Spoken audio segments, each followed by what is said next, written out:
And ವೇದಗಳಲ್ಲಿ ಬರ್ತಕ್ಕಂಥ ಇನ್ನ ಪ್ರಮುಖ ಒಂದು ಪಾಯಿಂಟ್ಗಳು ಇದಾವೆ. ಅದ್ರ ಮೊದಲನೇ ಬರ್ತಕ್ಕಂಥ ಬ್ರಾಹ್ಮಣರು. ಈ ಬ್ರಾಹ್ಮಣರು ಏನ್ ಮಾಡ್ತಾ ಇದ್ರು, ವೈದಿಕ ಒಂದು ಸ್ತೋತ್ರಗಳಲ್ಲಿ ಅರ್ಥವನ್ನು ಹೇಳ್ತಕ್ಕಂಥದ್ದು, ಅವುಗಳ ಒಂದು ಅನ್ವಯದ ಕುರಿತಾಗಿ ಹೇಳ್ತಾ ಇದ್ರು, ಅವುಗಳ ಒಂದು ಮೂಲದ ಬಗ್ಗೆನೂ ಕೂಡ ಏನ್ ಮಾಡ್ತಾ ಹೋಗ್ತಿರ್ಲಿ ಹೇಳ್ತಕ್ಕಂಥದ್ದು. ಸೊ ಪ್ರತಿಯೊಬ್ಬ ಬ್ರಾಹ್ಮಣರು ಬೇರೆ ಬೇರೆ ಬ್ರಾಹ್ಮಣರು ಇರ್ತಾರೆ. ಆ ಒಂದು ಪ್ರತಿ ಪರ್ಟಿಕ್ಯುಲರ್ ಬ್ರಾಹ್ಮಣ ಏನ್ ಮಾಡ್ತಾ ಹೋಗ್ತಾರೆ, ಪರ್ಟಿಕ್ಯುಲರ್ ವೇದಗಳ ಬಗ್ಗೆಯಲ್ಲಿ ಮಾತಾಡ್ತಕ್ಕಂಥದ್ದು. ನೋಡಿ, ಇವಾಗ ಮೊದಲನೇದು ಐತ್ರೇಯ ಬ್ರಾಹ್ಮಣ ಮತ್ತೆ ಕೌಷ್ಟಿಕಿ ಬ್ರಾಹ್ಮಣ ಅಂತ ಕರಿತೀವಿ. ಅವರು ಋಗ್ವೇದ ಜೊತೆ ಏನಾಗಿದರಲ್ಲಿ ತಮ್ಮ ಸಂಬಂಧನ ಹೊಂದಿರತಕ್ಕಂಥದ್ದು. ಇನ್ನೊಂದು ಜೈಮಿನಿಯ ಮತ್ತೆ ತಾಂಡ್ಯ ಬ್ರಾಹ್ಮಣ ಅಂತ ಕರಿತೀವಿ. ಅವರು ಸಾಮವೇದದ ಬಗ್ಗೆ ಮಾತಾಡ್ತಾರೆ. ಇನ್ನೊಂದು ಸತಪಥ ಬ್ರಾಹ್ಮಣ, ಇವರು ಶುಕ್ಲ ಯಜುರ್ವೇದದ ಬಗ್ಗೆ ಮಾತಾಡಿದ್ರೆ ತೈತ್ರಿಯ ಬ್ರಾಹ್ಮಣ, ಇವರು ಕೃಷ್ಣ ಯಜುರ್ವೇದ. ಗೋಪಥ ಬ್ರಾಹ್ಮಣ ಅಥರ್ವಣ ವೇದ. ಅಂದ್ರೆ ನೋಡಿಬೇಕಾದ್ರೆ ಈಗ ಮದುವೆ ಮಾಡಿಸೋ ಬ್ರಾಹ್ಮಣನೇ ಬೇರೆ, ತಿಥಿ ಮಾಡಿಸೋ ಬ್ರಾಹ್ಮಣನೇ ಬೇರೆ, ಉಪನಯನ ಮಾಡಿಸೋ ಬ್ರಾಹ್ಮಣನೇ ಬೇರೆ. ಅದ್ರೂ ಕೂಡ ತುಂಬಾ ಇದೆ. ಈ ತಿಥಿ ಮಾಡಿಸೋ ಬ್ರಾಹ್ಮಣ ಅದೇ ಕಾರಣಕ್ಕೂ ಮದುವೆ ಮಾಡಕ್ ಬರೋದಿಲ್ಲ. ಇನ್ನು ದೇವಸ್ಥಾನದಲ್ಲಿ ಪೂಜೆ ಮಾಡ್ತಕ್ಕಂಥ ಒಂದು ಬ್ರಾಹ್ಮಣರು ಅವ್ರು ಕೆಲವೊಂದು ನಿರ್ದಿಷ್ಟವಾಗಿರ್ತಕ್ಕಂಥ ಒಂದು ಏನ್ ಮಾಡ್ತಾರೆ, ಈಗ ಯಾಗಗಳನ್ನ ಪೂಜೆಗಳನ್ನ ಮಾತ್ರ ಮಾಡ್ತಾರೆ. ಕೆಲವೊಂದು ಅವ್ರು ಬೇರೆ ಮಾಡಕ್ ಬರೋದಿಲ್ಲ. ಯಾಕೆ ಅಂತಂದ್ರೆ ಆ ಒಂದು ಬ್ರಾಹ್ಮಣರು ಕೂಡ ಏನಾಗಿದೆ, ತಮ್ಮ ಒಂದು ಕೆಲವೊಂದು ವೇದಗಳ ಜೊತೆ ಏನಾಗಿದೆ ಅಲ್ಲಿ ಅಸೋಸಿಯೇಟ್ ಆಗಿರ್ತಕ್ಕಂಥದ್ದು. ನೀವು ಬೇಕಿದ್ರೆ ಒಂದು ರೆಫರೆನ್ಸಿಗೆ ಹೇಳ್ತೀನಿ ನಿಮಗೆ. ಈ ಹಿಂದಿ ಫಿಲಮ್ ಜಾಲಿ LLB 2 ಅಂತೇಳಿ one of the crazy movie ಇದೆ ಆಯ್ತಾ, ಅಕ್ಷಯ್ ಕುಮಾರ್ದು. ಆ ಫಿಲಮ್ ಅಲ್ಲಿ ತುಂಬಾ ಚೆನ್ನಾಗಿ ಹೇಳಿದ್ದಾರೆ. ಅಂದ್ರೆ ಒಬ್ಬ ಮುಸ್ಲಿಮ್ ಏನಾಗಿರ್ತಾನೆ, ಅವ್ನು ಹಿಂದೂ, ಒಬ್ಬ ಉಗ್ರವಾದಿ, ಅವ್ನು ಹಿಂದೂ ತರ ಏನ್ ಮಾಡಿರ್ತಾನೆ, ಸೊ ಕನ್ವರ್ಟ್ ಆಗಿ ಗಡ್ಡೆ ಬಿಟ್ಕೊಂಡು ಎಲ್ಲ ಬಿಟ್ಕೊಂಡು ಓಕೆ ಬಂದ್ಬಿಟ್ಟಿರ್ತಾನೆ. ಈಗ ಅವನ ಆಧಾರ್ ಕಾರ್ಡ್ ಎಲ್ಲ ಚೇಂಜ್ ಆಗಿ ಹೋಗಿರುತ್ತೆ. ಇವಾಗ ಅವನಿಗೆ ಕ್ರಾಸ್ ಎಕ್ಸಾಮಿನೇಷನ್ ಮಾಡ್ಬೇಕಾಗಿರುತ್ತೆ. ಇವಾಗ and is the only right time ಅವನನ್ನ ಉಗ್ರವಾದಿಂದ ಪ್ರೂವ್ ಮಾಡ್ಬೇಕಾಗಿರುತ್ತೆ. ಯಾರು ಹೀರೋ ಅಕ್ಷಯ್ ಕುಮಾರ್. ಅವ್ರು ತುಂಬಾ ಚೆನ್ನಾಗಿ ಹೇಳ್ತಾ ಹೋಗ್ತಾರೆ. ಲೈಕ್ ಹೇಗೆ ಅಂತಂದ್ರೆ, ನೀವು ಬ್ರಾಹ್ಮಣನ, ಸರಿ ಆಯ್ತು, ಗಾಯತ್ರಿ ಮಂತ್ರ ಹೇಳಿ, ಸರಿ ಆಯ್ತು, ನಿಮ್ದು ಗೋತ್ರ ಯಾವುದು, ಈ ರೀತಿ ನಿಮ್ದು ರಾಶಿ ಇದ್ರ ಕೇಳ್ಕೊಂಡು ಏನ್ ಮಾಡ್ತಾ ಹೋಗ್ತಾರೆ. ಆ ಕ್ವಶನ್ ಕೇಳ್ತಾರೆ, ನೀವು ಯಾವ ಬ್ರಾಹ್ಮಣ ಅಂತ ಕರೀತಾರೆ.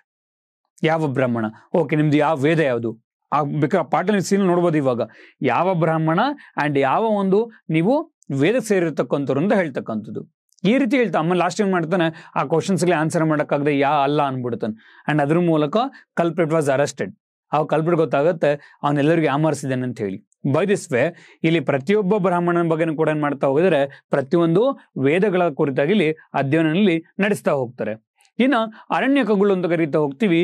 ಇಲ್ಲಿ ಅರಣ್ಯ ಒಂದು ಪುಸ್ತಕಗಳು ಅಂತ ಕರೀತಕ್ಕಂಥದ್ದು. ಅಂದ್ರೆ ಅವತ್ತಿನ ಕಾಲದಲ್ಲಿ ಈ ಒಂದು ಗುರುಕುಲ ಪದ್ಧತಿ ಎಲ್ಲಿ ಸರ್ವೇ ಸಾಮಾನ್ಯವಾಗಿ ಕಂಡು ಬರ್ತಾ ಇತ್ತು, ಅರಣ್ಯಗಳು ಕಂಡು ಬರ್ತಾ ಇತ್ತು. ಈ ಒಂದು ಅಲ್ಲಿ ಹೋಗ್ತಕ್ಕಂಥ ವಿದ್ಯಾರ್ಥಿಗಳಿಗೆ ಈ ಅರಣ್ಯ ಪುಸ್ತಕಗಳನ್ನ ಕೊಡ್ತಾ ಇದ್ರು.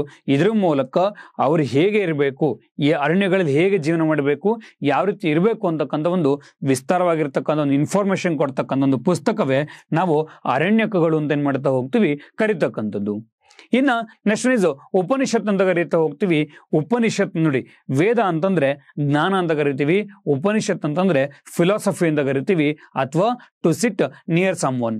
ನಾವು ಇನ್ನೊಬ್ಬರ ಬಳಿ ಮಾಡ್ತೀವಿ, ಕುತ್ಕೊಂಡು ಆ ತತ್ವಜ್ಞಾನನಲ್ಲಿ ಪಡ್ಕೊಳ್ತಕ್ಕಂಥದ್ದು. ಸೊ ಒಟ್ಟಾರೆಯಾಗಿ ನಮಗೆ 108 ಉಪನಿಷತ್ತುಗಳನ್ನ ಮಾಡ್ತಾ ಹೋಗ್ತೀವಿ ಇಲ್ಲಿ ಕಂಡು ಬರ್ತಕ್ಕಂಥದ್ದು. ಹಾಗಿದ್ರೆ ಈ 108 ಉಪನಿಷತ್ತಲ್ಲಿ ಯಾವ್ದ್ರಲ್ಲಿ ನಮಗೆ ಎಕ್ಸಾಮಿನೇಷನ್ ಅಲ್ಲಿ ಇಂಪಾರ್ಟೆಂಟು ನೋಡಿ. ಇವಾಗ ಜಗತ್ತು ದೇವರು ಮತ್ತು ದೇವರು ನನ್ನ ಆತ್ಮ ಎಂಬುದು ಉಪನಿಷತ್ತುಗಳಲ್ಲಿರುವ ತತ್ವಶಾಸ್ತ್ರ. ಎಕ್ಸಾಂಪಲ್ ಏನೋ ಕೇಳ್ತಾನೆ ಆಯ್ತಾ, ಎಂಬುದು ತತ್ವಶಾಸ್ತ್ರ ಎಲ್ಲಿದೆ ಅಂತ ಕೇಳಿದಾಗ, if you are hearing the word, ಅಥವಾ ಎಕ್ಸಾಮ್ ಅಲ್ಲಿ ಅಥವಾ ಎಲ್ಲಿರ್ಬೋದ್ರು ಕೂಡ ಅಷ್ಟೇ, ತತ್ವಶಾಸ್ತ್ರ ಅನ್ನೋ ಪದ ಬಳಕೆ ಆಗಿದೆ ಅಂತಂದ್ರೆ ಅಲ್ಲಿ ಅರ್ಥ ಮಾಡ್ಕೊಂಬಿಡಿ ಅದು ಉಪನಿಷತ್ ಅಂತ ಹೇಳಿ. ಅಲ್ಲಿ ಅರ್ಥ ಮಾಡ್ಕೊಂಬಿಡಿ ಅದೊಂದು ಉಪನಿಷತ್ ಆಗಿದೆ ಅಂತನಲ್ಲಿ ನೇರವಾಗಿ ಹೇಳಿರ್ತಕ್ಕಂಥದ್ದು. ಅದೇ ರೀತಿಯಾಗಿ 108 ಉಪನಿಷತ್ತುಗಳಲ್ಲಿ ನಾವು ಮೇಜರ್ ಮಾತ್ರ ಮಾತಾಡ್ತಾ ಹೋಗೋಣ. ಆಗ್ಲಿ ಮೊದಲನೇ ಮಾತಾಡಿದೀವಿ, ಅದುವೇ ಮುಂಡಕ ಉಪನಿಷತ್ ಅಥವಾ ಮಾಂಡುಕ್ಯ ಉಪನಿಷತ್. ಆ ಒಂದು ಉಪನಿಷತ್ತಲ್ಲಿ ನಾವು ಸತ್ಯಮೇವ ಜಯತೆ ಅಂತಕ್ಕಂಥ ಒಂದು ಎಂಬ್ಲೆಮ್ ನಲ್ಲಿ ಮೀನ್ಸ್ ಟ್ಯಾಗ್ಲೈನ್ ನಲ್ಲಿ ತಗೊಂಡಿರ್ತಕ್ಕಂಥದ್ದು. ಇನ್ನೊಂದು ಕಥೋಪನಿಷತ್ ಅಂತ ಕರೀತಾ ಹೋಗ್ತೀವಿ. ಇದು ಯಮ ಮತ್ತೆ ಪುಟ್ಟ ಬಾಲಕ್ಕಾಗಿರ್ತಕ್ಕಂಥ ನಚಿಕೇತನ ಒಂದು ಸಂಭಾಷಣೆ ಕುರಿತಾಗಿ. ನಚಿಕೇತನಾಗಿರ್ತಾನೆ ಒಬ್ಬ ಬ್ರಾಹ್ಮಣನ ಮನೆಯಲ್ಲಿ ಜನಿಸಿರ್ತಕ್ಕಂಥ ಬಾಲಕ. ಅವನು ಹೇಗೆ ಮಾಡ್ತಾ ಹೋಗ್ತಾನೆ, ಪ್ರತಿಯೊಂದಕ್ಕೂ ತನ್ನ ತಂದೆಗಿಲಿ ಕ್ವಶನ್ ಮಾಡ್ತಾನೆ ಇರ್ತಾನೆ. ಮನೇಲಿ ಹಿಂಗೊಂದು ಯಾಗ ಮಾಡ್ತಿರ್ತಾರೆ, ತುಂಬಾ ಕ್ವಶನ್ ಮಾಡ್ತಿರ್ತಾನೆ. ಅವಾಗ ಆ ಒಂದು ಕ್ವಶನ್ಗೆ ಆನ್ಸರ್ ಮಾಡೋಕ್ಕಾಗದೆ ಏನ್ ಮಾಡ್ತಾರೆ, ಆ ಒಂದು ತಂದೆ ಏನ್ ಮಾಡ್ತಾರೆ, ತನ್ನ ಮಗನ ಮೇಲೆ ಏನ್ ಮಾಡ್ತಾರೆ, ಇವಾಗ ರೇಗಾಡ್ಬಿಡ್ತಾರೆ. ಅವಾಗ ರೇಗಾಡ್ಬೇಕಾದ್ರೆ ಮಾತ್ರ ಹೇಳ್ತಾರೆ, ನೀನು ಹಿಂಗೆ ಮಾಡ್ತೀನಿ, ನೀನು ಮಾಡ್ತೀನಿ, ಯಮನ ಹತ್ರ ಕಳ್ಸ್ಕೊಡ್ತೀನಿ ನೋಡು ಅಂದ್ಬಿಡ್ತಾರೆ. ಅಂಡ್ ಅದಕ್ಕೆ ಸ್ಟಿಕನ್ ಆಗಿರ್ತಕ್ಕಂಥ ಬಾಲಕ ಏನ್ ಮಾಡ್ತಾನೆ, ನಾನು ನಿನ್ ಕಳಿಸ್ಕೊಡ್ಲೇಬೇಕು ಅಂತಂದಾಗ ಹಾಗೂ ಈಗ ಎಲ್ಲಾ ಬ್ರಾಹ್ಮಣರನ್ನ ಕನ್ವಿನ್ಸ್ ಮಾಡಿ ಈ ನಚಿಕೇತನ ಆತ್ಮ ಏನ್ ಮಾಡ್ತಾರೆ, ಯಮನ ಬಳಿಗೆ ಕಳಿಸ್ಕೊಡ್ತಕ್ಕಂಥದ್ದು. ಅಂಡ್ ಯಮನ ಬಳಿ ಹೋದಾಗ ಅಲ್ಲಿ ಆ ನಚಿಕೇತನಿಗೂ ಮತ್ತೆ ಯಮನ ನಡುವೆ ಒಂದು ಸಂಭಾಷಣೆ ಆಗುತ್ತೆ. ಆ ಸಂಭಾಷಣೆಯೇ ಕಥೋಪನಿಷತ್ ಅಂತ ಏನ್ ಮಾಡ್ತಾ ಹೋಗ್ತೀವಿ ಹೇಳ್ತಕ್ಕಂಥದ್ದು. ಇನ್ನೊಂದು ಈಸೋಪನಿಷತ್ ಅಂತ ಕರಿತೀವಿ. ಇದು ನಮ್ಮ ಒಂದು ಸೃಷ್ಟಿಗೆ ಸಂಬಂಧಿಸಿ ಇರತಕ್ಕಂಥ ಒಂದು ಉಪನಿಷತ್ ಆಗಿದೆ. ಇನ್ನೊಂದು ಜಬಲೋಪನಿಷತ್ ಅಂತ ಕರಿತೀವಿ. ಇದು ನಮ್ಮ ಒಂದು ವರ್ಣಾಶ್ರಮಗಳ ಒಂದು ವ್ಯವಸ್ಥೆ ಬಗ್ಗೆ ನಾವಿಲ್ಲಿ ಹೇಳ್ತಕ್ಕಂಥದ್ದು. ಇನ್ನು ಮುಂಡಕ ಉಪನಿಷತ್ ಇದೇನ್ ಮಾಡ್ತಾ ಹೋಗುತ್ತೆ, ನಮ್ಮ ಒಂದು ರಾಷ್ಟ್ರೀಯ ಲಾಂಛನದಲ್ಲಿ ಇರ್ತಕ್ಕಂಥ ಒಂದು ಸತ್ಯಮೇವ ಜಯತೆಯಲ್ಲಿ ತಗೊಂಬಂದಿರತಕ್ಕಂಥದ್ದು. Next one is Chandogya Upanishad. Yes, ನಾವಾಗಲೇ ಹೇಳಿದ್ವಿ ಅಲ್ವಾ, ಎರಡು ಓಕೆ ಮದುವೆಗಳು ಅನುಲೋಮ ಮತ್ತಲ್ಲಿ ಪ್ರತಿಲೋಮ ಇವೆರಡು ಕೂಡ ಏನಾಗಿದೆ, ಸೊ ಅಥರ್ವಣ ವೇದದಲ್ಲಿ ಮೆನ್ಷನ್ ಆಗಿರ್ತಕ್ಕಂಥದ್ದು. ಅದು ಕೂಡ ಚಾಂದೋಗ್ಯ ಉಪನಿಷತ್ತಲ್ಲಿ ಏನ್ ಮಾಡಿದ್ದಾರೆ, ಮೆನ್ಷನ್ ಮಾಡಿದ್ದಾರೆ. ಈ ಒಂದು ಉಪನಿಷತ್ ಏನ್ ಮಾಡುತ್ತೆ, ಕೃಷ್ಣನ ಒಂದು ಬಾಲ್ಯದ ಬಗ್ಗೆ ಏನ್ ಮಾಡುತ್ತಲ್ಲಿ ಮೊಟ್ಟ ಮೊದಲ ಬಾರಿಗೆ ಕೃಷ್ಣನ ಕುರಿತಾಗಿ ಉಲ್ಲೇಖಿಸಿರ್ತಕ್ಕಂಥದ್ದು. ಇನ್ನೊಂದು ಬೃಹದಾರಣ್ಯಕ ಉಪನಿಷತ್ ಅಂತ ಕರಿತೀವಿ. ಉಪನಿಷತ್ತುಗಳಲ್ಲೇ ಅತ್ಯಂತ ಹಳೆಯ ಉಪನಿಷತ್ ಯಾವುದು ಅಂತಂದ್ರೆ ಬೃಹದಾರಣ್ಯಕ ಒಂದು ಉಪನಿಷತ್ ಅಂತ ಕರಿತೀವಿ.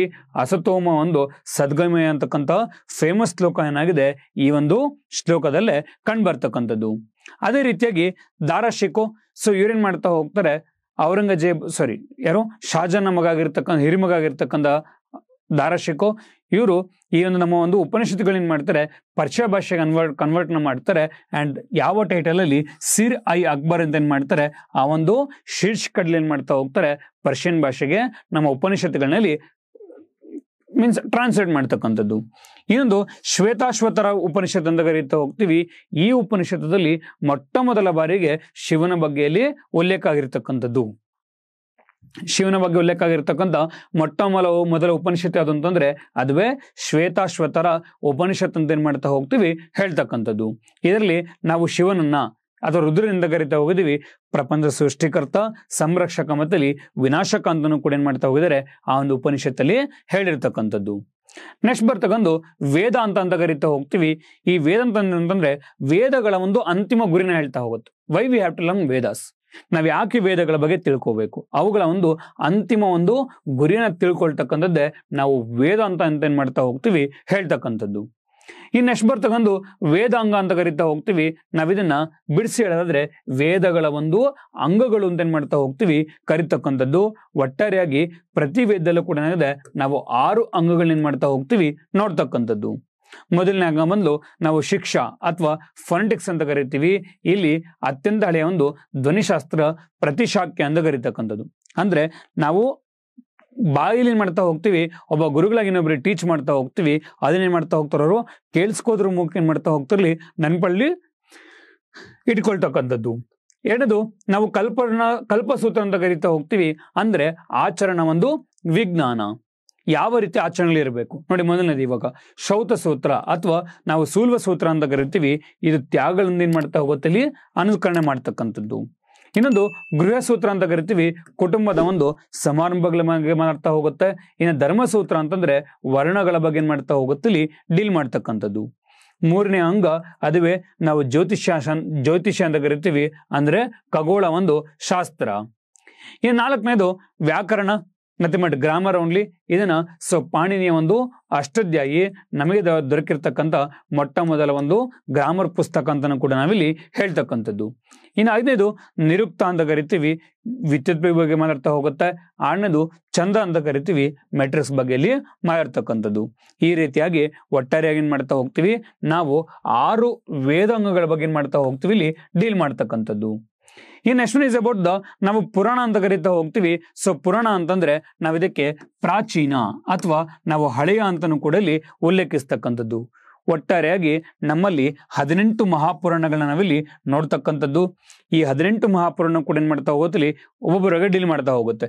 ವಿಷ್ಣು ಬಗ್ಗೆ ಡೀಲ್ ಮಾಡುತ್ತೆ, ಬ್ರಹ್ಮ, ನಾರದ, ಪದ್ಮ, ಗರುಡ, ಮತ್ಸ್ಯ, ಕೂರ್ಮ, ಶಿವ, ಅಗ್ನಿ, ಭಾಗವತ, ಈ ರೀತಿಯಾಗಿ ಡೀಲ್ ಮಾಡ್ತಕ್ಕಂಥದ್ದು. ಅದರಲ್ಲಿ ಅತ್ಯಂತ ಹಳೆಯ ಪುರಾಣ ಅಂತ ಕೇಳಿದ್ರೆ ಮತ್ಸ್ಯ ಪುರಾಣ ಏನಾಗಿದೆ, ಅತ್ಯಂತ ಒಂದು ಹಳೆಯ ಪುರಾಣ ಆಗಿರ್ತಕ್ಕಂಥದ್ದು. ಪ್ರತಿಯೊಂದು ಪುರಾಣಕ್ಕೂ ಕೂಡ ಏನಾಗಿದೆ ನಾವು ಉಪಪುರಾಣಗಳನ್ನು ಕೂಡ ಏನ್ ಮಾಡ್ತಾ ಹೋಗ್ತೀವಿ, ನೋಡ್ತಕ್ಕಂಥದ್ದು. ಜೊತೆಗೆ ಇದ್ರ ಮೂಲಕ ಲಕ್ಷ್ಮಿ, ಸರಸ್ವತಿ, ಪಾರ್ವತಿ, ಗಣೇಶ, ಸ್ಕಂದ ಮತ್ತೆ ಇಲ್ಲಿ ಈ ತರ ಒಂದು ಕುಲದೇವತೆಗಳು ಕೂಡ ಏನ್ ಮಾಡ್ತಾ ಹೋಗ್ತಾರೆ, ಪ್ರಾಮುಖ್ಯತೆನ ಪಡ್ಕೊಳ್ತಾರೆ. ಯಾವಾಗ ಅಂತಂದ್ರೆ ನಂತರದ ಒಂದು ವೈದಿಕ ಕಾಲದಲ್ಲಿ ಒಂದು ಪ್ರಾಮುಖ್ಯತೆನ ಪಡ್ಕೊಳ್ತಕ್ಕಂಥದ್ದು. ಅಂಡ್ ನಮಗೆ ಕಂಡು ಬರ್ತಕ್ಕಂಥ ಒಂದು ಮಹಾಕಾವ್ಯಗಳು, ಒಂದು ವಾಲ್ಮೀಕಿಯ ರಾಮಾಯಣ, ಇನ್ನೊಂದು ವ್ಯಾಸ ಬರೆದಿರ್ತಕ್ಕಂಥ ಒಂದು ಮಹಾಭಾರತ. ಅವತ್ತಿನ ಕಾಲದಲ್ಲೇ ನಮ್ಮ ಲೈಫಲ್ಲಿ ಹೇಗಿರ್ಬೇಕು ಅನ್ನೋದಕ್ಕೆ ಇವೆರಡು ಕೂಡಲಿ ನಿರ್ದಿಷ್ಟವಾಗಿರ್ತಕ್ಕಂಥ ಒಂದು ಸಾಕ್ಷಿಯಾಗಿರ್ತಕ್ಕಂಥದ್ದು. ಅದರಲ್ಲಿ ನಾವು ಮಹಾಭಾರತ ಎಂದು ಕರೀತಾ ಹೋಗ್ತೀವಿ, ನಾವು ಜಯ ಸಂಹಿತೆ ಅಥವಾ ಶತ ಸಹಸ್ರಿ ಸಂಹಿತೆ ಅಂತಲೂ ಕೂಡ ಕರಿತಕ್ಕಂಥದ್ದು. ಮಹಾಭಾರತವನ್ನ ಒಟ್ಟಾರೆಯಾಗಿ 18 ಪರ್ವಗಳಿಂದಲೇ ರಚನೆ ಮಾಡಿರ್ತಕ್ಕಂಥದ್ದು. ಅದರಲ್ಲಿ ಅತ್ಯಂತ ದೊಡ್ಡ ಪರ್ವ ಯಾವುದು ಅಂತಂದ್ರೆ ನಾವು ಶಾಂತಿ ಪರ್ವ ಅಂತ ಕರಿತೀವಿ. ಅದೇ ರೀತಿಯಾಗಿ Bhagavadgita, the dialogue between Arjuna and Krishna ಮತ್ತೆ ಅರ್ಜುನ ನಡುವಿನ ಒಂದು ಸಂಭಾಷಣೆ. ಆ ಒಂದು ಸಂಭಾಷಣೆಯಿಂದ ಬಾರೋ ಮಾಡಿದೀವಿ ಅಂತಂದ್ರೆ ಭೀಷ್ಮ ಪರ್ವದಿಂದಲೇ ಬಾರೋ ಮಾಡಿರ್ತಕ್ಕಂಥದ್ದು. ಅದೇ ರೀತಿಯಾಗಿ ರಾಮಾಯಣ ನಾವಿದನ್ನ ಆದಿಕಾವ್ಯ ಅಂತ ಕರಿತೀವಿ. ಇದನ್ನ 7 ವಾಲ್ಯೂಮ್ಗಳಲ್ಲಿ ಅಥವಾ 7 ಖಂಡಗಳಲ್ಲಿ ಏನ್ ಮಾಡ್ತಾ ಹೋಗಿದರೆ ರಚನೆಯಲ್ಲಿ ಮಾಡಿರ್ತಕ್ಕಂಥದ್ದು. ಅಂಡ್ ಮೇಜರ್ಲಿ 1785 ಚಾರ್ಲ್ಸ್ ವಿಲ್ಕಿನ್ಸ್ ಅಂತಕ್ಕಂಥ ವ್ಯಕ್ತಿ ಏನ್ ಮಾಡ್ತಾನೆ, ಈ ಭಗವದ್ಗೀತೆಯನ್ನ ಇಂಗ್ಲಿಷ್ಗೆ ಏನ್ ಮಾಡ್ತಾನೆ, ಅನುವಾದ ಮಾಡ್ತಕ್ಕಂಥದ್ದು. ಇನ್ನು ದಾರಾಶಿಕೋ ಏನ್ ಮಾಡ್ತಾ ಹೋಗ್ತಾನೆ, ಅವರು ಕೂಡ ಭಗವದ್ಗೀತೆಯನ್ನ ಪರ್ಷಿಯನ್ ಭಾಷೆಗೆ ಅನುವಾದ ಮಾಡಿರ್ತಕ್ಕಂಥದ್ದನ್ನ ನಾವು ನೋಡ್ತಾ ಹೋಗ್ಬೋದು. ಅಂಡ್ ನಾವಿರ್ತಕ್ಕಂಥ ಈಗ ಕೊನೆಯ ಪಾರ್ಟು, ಅದುವೇ ಎಜುಕೇಶನ್ ಅಲ್ವಾ. ನಾವೆಂತ ಕರಿತಾ ಹೋಗ್ತೀವಿ, ಪ್ರತಿಯೊಬ್ಬರು ಕೂಡ ಅಷ್ಟೇ ಇವಾಗಲಿ ಎಜುಕೇಶನ್ ತಗೊಳಕ್ಕಿಂತ ಮುಂಚೆ ಒಂದು ಕಾರ್ಯಕ್ರಮ ಇರುತ್ತೆ, ಅದಕ್ಕೆ ಉಪನಯನ ಅಂತ ಕರಿತೀವಿ. ನಮ್ಮಲ್ಲೂ ಕೂಡ ಅಷ್ಟೇ ಮದುವೆ ಮಾಡಿಸ್ಬೇಕಾದ್ರೆ ಏನ್ ಮಾಡ್ತಾರೆ, ಇವಾಗ ಮೊಟ್ಟ ಮೊದಲ ಬಾರಿ ಜನಿವಾರ ಹಾಕ್ತಾರಲ್ಲ, ಅದುವೇ ಉಪನಯನ ಆಗ್ದಂಗೆ ಯಾರೂ ಕೂಡ ಮದುವೆ ಮಾಡೋ ಹಾಗಿಲ್ಲ. That is a conditions will be there. ಈ ರೀತಿಯಾಗಿ ನಮ್ಮಲ್ಲೂ ಕೂಡ ನೋಡಿಬೇಕಾರೆ ಈಗ ಜನಿವಾರ ಹಾಕಿದ್ರೆ ಮಾತ್ರ ಕೆಲವು ರಿಚುವಲ್ಸ್ ಮಾಡಬೇಕು ಅಂತ ಇರುತ್ತೆ. ಇವಾಗ ಜನಿವಾರ ಹಾಕಿದ್ರೆ ಮಾತ್ರ ಪಿಂಡ ಪ್ರದಾನ ಮಾಡಬೇಕು. ಸಮ್ ರೂಲ್ಸ್ ಅಂಡ್ ರೆಗ್ಯುಲೇಷನ್ಸ್ ನಾವು ಮಾಡ್ಕೊಂಡಿರ್ತಕ್ಕಂಥದ್ದು. ಇಲ್ಲೂ ಕೂಡ ಅಷ್ಟೇ, ನೀವು ಶಿಕ್ಷಣ ವ್ಯವಸ್ಥೆಯನ್ನು ಪೂರೈಸ್ತೀರ ಅಂತಂದ್ರೆ ಅದಕ್ಕಿಂತ ಮುಂಚೆನೆ ನೀವೇನು ಮಾಡಿರ್ಬೇಕು, ಉಪನಯನಲ್ಲಿ ಮಾಡಿಸ್ಕೊಂಡಿರ್ಬೇಕು. ಅಂಡ್ ಮದುವೆ ಮನೆಯಲ್ಲಿ ಕೂಡ ಏನ್ ಮಾಡ್ತಾ ಹೋಗ್ತಾರೆ ಬಿಕಾಸ್ ನಾವೆಲ್ಲ ನಾನ್ ಬ್ರಾಹ್ಮಣ್ಸು, ನಾವೆಲ್ಲ ಉಪನಯನ ಮಾಡಿಸ್ಕೊಂಡಿರಲ್ಲ. ಅವಾಗ ಏನ್ ಮಾಡ್ತಾರೆ, ಮದುವೆ ಆಗೋಕ್ಕಿಂತ ಮುಂಚೆ, ಇನ್ನೊಂದು ತಾಳಿ ಕಟ್ಟೋಕ್ಕಿಂತ ಮುಂಚೆ ಏನ್ ಮಾಡ್ತಾರೆ, ಬ್ರಾಹ್ಮಣರು ನಮಗೆ ಇದಕ್ಕೆ ಸಂಬಂಧಪಟ್ಟಿರ್ತಕ್ಕಂಥ ಒಂದು ಶ್ಲೋಕ ಮಾಡಿಸಿ ಉಪನಯನ ಮಾಡಿಸಿ ಅಲ್ಲೇನ್ ಮಾಡ್ತಾರೆ, ಇಮಿಡಿಯೇಟ್ ಆಗಿ ಈ ಒಂದು ಜನಿವಾರನ ಹಾಕ್ಸ್ತಾರೆ. ನಂತರದಲ್ಲಿ ಪರ್ಫಾರ್ಮೆನ್ಸ್ ನ ಮಾಡ್ತಕ್ಕಂಥದ್ದು. ಈ ಒಂದು ವೇದಗಳ ಕಾಲದಲ್ಲಿ ನಾವು ನೋಡ್ತಕ್ಕಂಥದ್ದು 6 ಟೈಪ್ ಆಫ್ ಸ್ಕೂಲ್ಸ್. ಈ 6 ಟೈಪ್ ಆಫ್ ಸ್ಕೂಲ್ಸ್ಗೆ ಅಂತ ಕರಿತಾ ಹೋಗ್ತೀವಿ ನಾವು ಷಡ್ ದರ್ಶನ ಅಂತ ಏನ್ ಮಾಡ್ತಾ ಹೋಗ್ತೀವಿ ಕರಿತಕ್ಕಂಥದ್ದು. ಹಾಗಿದ್ರೆ ಯಾವ್ದೆಲ್ಲ ಇದೆ, ಯಾರೆಲ್ಲ ಫೌಂಡರು? ಮೊದಲನೇದು ಸಂಖ್ಯಾ ಸ್ಕೂಲ್ ಅಂತ ಕರಿತೀವಿ. ಇದರ ಒಂದು ಫೌಂಡರ್ ಯಾರು, ಕಪಿಲ ಆಗಿರ್ತಕ್ಕಂಥದ್ದು. ಯೋಗ ಒಂದು ಸ್ಕೂಲ್ದು ಪತಂಜಲಿ, ನ್ಯಾಯ ಬಂದು ಗೌತಮ, ಅಂಡ್ ವೈಶೇಷಿಕ ದರ್ಶನ ಬಂದು ಕಣದ ಮುನಿ, ಅಂಡ್ ಮೀಮಾಂಸ ಅಥವಾ ಪೂರ್ವ ಮೀಮಾಂಸ ಬಂದು ಜೈಮಿನಿ, ಅಂಡ್ ವೇದಾಂತ ಅಥವಾ ಉತ್ತರ ಮೀಮಾಂಸ ಬಂದು ಭದ್ರಾಯನ. We can see the 6 type of the schools with respect to the Vedic period. ಇಲ್ಲಿಗೆ ನಮ್ಮ ಒಂದು ವೇದಿಕ್ ಪೀರಿಯಡ್ ಏನಾಗಿದೆ, ಎಂಡ್ ಆಗಿರ್ತಕ್ಕಂಥದ್ದು. ನಾವು ನಂತರದಲ್ಲಿ ವೇದಗಳ ಈ ಒಂದು ಟೈಮಲ್ಲಿ ಎಷ್ಟೊಂದು ರಿಚುವಲ್ಸ್ ಏನ್ ಮಾಡ್ತಾ ಹೋಗ್ತಾರೆ ಬ್ರಾಹ್ಮಣರು, ತುಂಬಾ ಅದನ್ನ ಸಂಕಿಷ್ಟ ಮಾಡ್ತಾ ಬರ್ತಾ ಹೋಗ್ತಾರೆ.